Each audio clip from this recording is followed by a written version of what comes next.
Welcome to the video review of the Super Guardian set from Sono Kong in Korea. Picked these up at BBTS recently, and I've got to say, I am quite impressed. These are from the the Brave Fighter Sun Fighbird series in Japan. This is the second of the Brave series. If you've ever heard of Dagwon, Might-Gain, or Galgaigar, this is all from the same series of shows that ran from 1990 to 2000/2001. So what we have here are the Guardian crew. We have Guard Star, Guard Rescue, Guard Fire, and Guard Wing. So all of these guys merge together, or all of these transform individually, and then they can all merge together. These three form the core team. This guy forms the giant robot upgrade. So we'll go ahead and put him off to the side for right now. All of these guys come with these little accessories, which are a pain to get off, but they have each have two guns and then one of these boxes. And I will show you what the boxes do here in a minute. But for now, why don't we go ahead and get these guys, or take a look at these guys. So Guard Star is a police car. I mean, he's about, I'd say, a little smaller than a standard Revenge of the Fallen movie deluxe class figure. But he very much resembles Siren from G1. Next is Guard Rescue, obviously, ambulance. Pretty hefty. And then Guard Fire, by far the heaviest. There's a reason for that, which I'll show you in a minute. This whole back section is die-cast metal. That's why he's so heavy. But yeah, fire truck. I would assume he's more of a ladder fire truck. Now, all these guys came with stickers, and this is my only real gripe for these figures. These stickers are pretty cruddy. If you saw my Thunder Baron review, the stickers are not very good quality. The ones that you have to apply are okay, but the ones that came pre-applied are really, really bad. Probably applied by some small Chinese person in a sweatshop, but oh well. Picked this whole set up from BBTS for around 50 bucks shipped. So let's go ahead and get this guy transformed. He transforms very, very similar to a way a G1 would. Just got to get in here, rotate the door out, and then kind of pose the door a little bit and rotate the arms down. Then hold that and pull the entire bottom section down, ratchet that into place, flip out the feet, rotate that down, and that locks into place somewhat snugly. Come in here and kind of push on the G on his hood, rotate that up, and flip the head around. And there we go. Guard Star. Oh, and you can actually separate the legs on this guy. He is bricky, but hey, at least you can pose him somewhat. So, Guard Star. Next, we'll go with Guard Rescue. Not much different, really. I mean, it's pretty much the same. Now you actually have to pull out. He doesn't have any actual arms, just, fists molded into the plastic. And if you haven't guessed already, yes, he does split in half. Pretty much all Japanese robots hide the head. For a figure that splits in half, they pretty much always hide the head in like that. So there's Guard Rescue. And rotate that up a little bit so you can see him. Last but not least is Guard Fire. So we'll just flip them down. Go through this pretty quickly because it's that simple. Rotate these around, form the arms. This whole section in here is die cast. And that rotates back. And there we go, Guard Fire. So, we have these guys. But what about these? Well, what are these? Well, you can put all of these guys have this weird, I don't know what this has to do with the show, but plug that in, push a button, and they get a better giant robot head.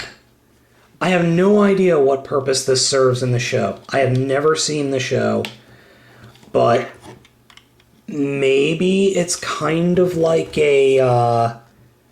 well, I was going to say it's kind of like Headmasters in Japan where they can switch bodies, but no, it can't be because each one of these things is specially designed to fit one of these guys.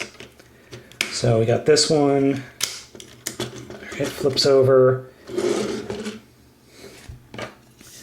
And then we have this one, which is kind of broken, but still can work. Oh, get on there. Get on there. There we go. See, it sticks, but... So, yeah, I mean, with the heads and the baskets and thingies, actually they look pretty good. I mean, they're very, very... Geez, I'm trying to think who in G1 would even resemble this, but I like them. I mean, on the shelf they look good, and really you're not going to play with them or pose them much, so they look good as a piece like that. So let's go ahead and get them merged together. So we're going to take all their hats off. And you won't use the hats ever again. I still don't know what the helmets are for.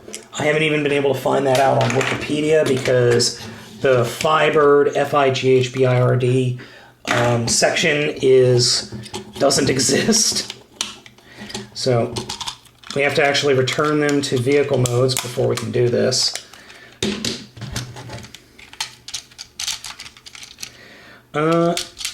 Actually, I'm just going to leave him kind of loosely transformed over here. And him... just kind of loosely keep him transformed, because for these two, for Star and Fire, they're a little bit complicated. For Rescue, though, not so much. Split them in half, and then get your finger in here and just rotate up what will become the giant robot knees. So put that off to the side. Next, we have to take Fire, and this is actually pretty cool.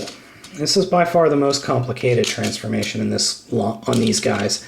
You see the head is on this thing, so we just kind of rotate that around and stick it off to the side. We come in here and we open up these parts. We take this, straighten that out, and then ratchet the legs, lift those panels up, and ratchet the legs all the way through, and then close the panels. So what did that get us? Well, it got us to this point. What we're going to do now is take the whole section and pop it like that, and then butterfly it. Oh, I didn't rotate around enough. So then that will snap into place. So now what we can do is, if we want, we can attach the legs. So our giant robot is starting to take shape. Very much like Victory Saber, this cop car is going to join the party.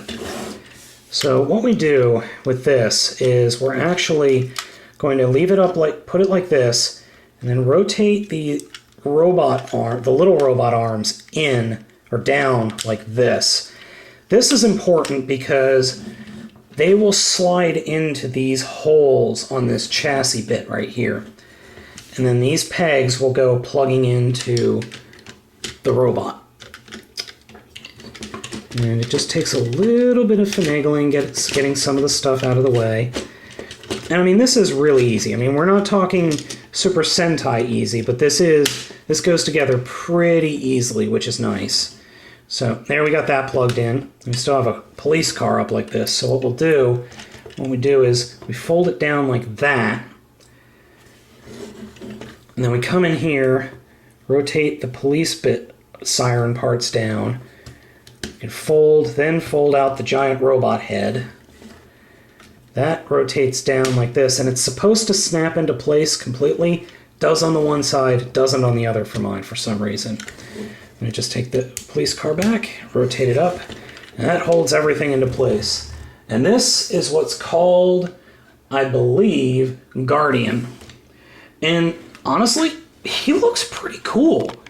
I mean, yeah, he's got a little bit of weirdness going on here and there, but for the most part, he's pretty cool. He has a 3-robot combiner. I'm really happy with him. He has almost no articulation, as one would expect, and he's kind of wobbly. What are you going to do? It's Korean.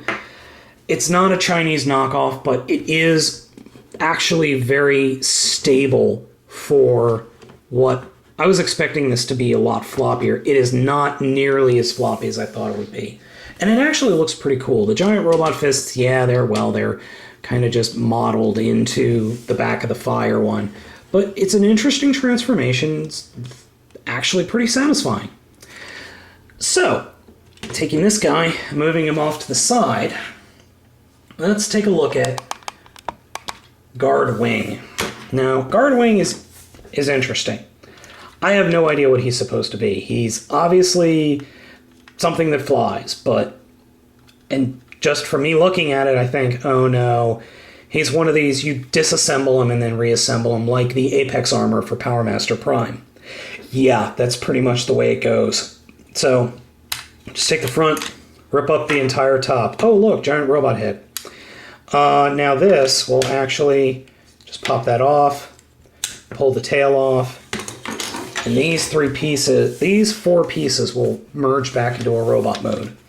So we do that by pulling down some robot legs, flipping out some robo feet, and then some heels.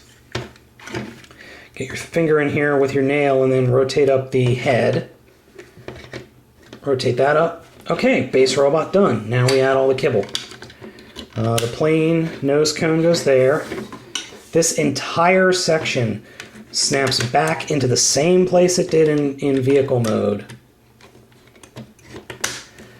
to form a massive backpack. And I don't have anything with it. His legs do split apart, so he's not a complete brick, but pretty much just is a brick. And then plug the gun in. You know what? When I first was playing with him, he looked bad. He really did look bad because I didn't apply any stickers. So all you had were red and white. All these bits of color, except for the canopy right here, all of this is sticker, sticker, sticker, sticker, sticker, sticker. All these are stickers, except for the head and this little bit on the canopy. All of these are stickers. Oh, and the little black right there. But he didn't look bad. He looked kind of cruddy before, but with all the stickers, he's much more dynamic, much more easy to look at. But I mean, he's not bad. He's just a supplementary character, kind of like in Victory, what was the Victory Leo, I think is what his name was. Yeah, anyway. But so, you know, how does this guy meet up with that guy? Well, let's find out. So he is actually going to split apart into multiple different pieces. We have a gun, we have a head, a robot face, wings. Gee, I wonder what this is going to be. And that. So what does this guy do? Well, we got to bring him back to... I don't know what to call this. I guess it would be cargo mode. So cargo mode, like a bunch of other Japanese robots, splits apart and forms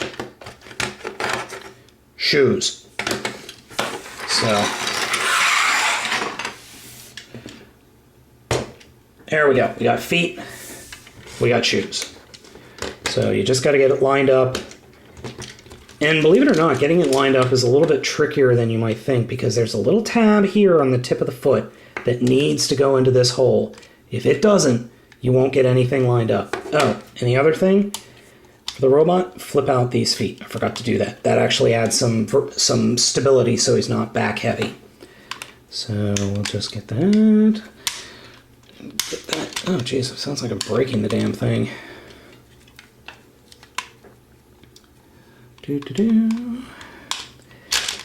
Yes, Beta, you are a genius.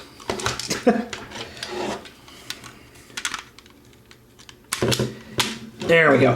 So he's got shoes now. He's got his ruby red robo slippers. Next thing we're going to do is take these, which, oddly enough, I don't know if these are the right color, to be honest. Because according to the box, and according to what I see in the show, these are supposed to be blue. This is supposed to be blue. The whole wing is supposed to be white with a blue stripe.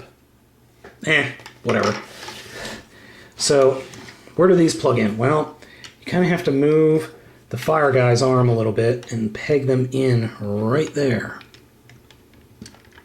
Like that. And then you can just rotate the arm back. This one's a little bit trickier because of the fire robot head. Alright, so what's next? Well, now we need to form a chest plate. So we just plug the cockpit back onto the chest, and then this all hooks in rather nicely. It actually plugs into these parts right here. So there's that. Oh, I'm sorry, I did it wrong. That doesn't go there. It doesn't form a crotch plate. It goes up here. There we go. Finally, the face just plugs right over top.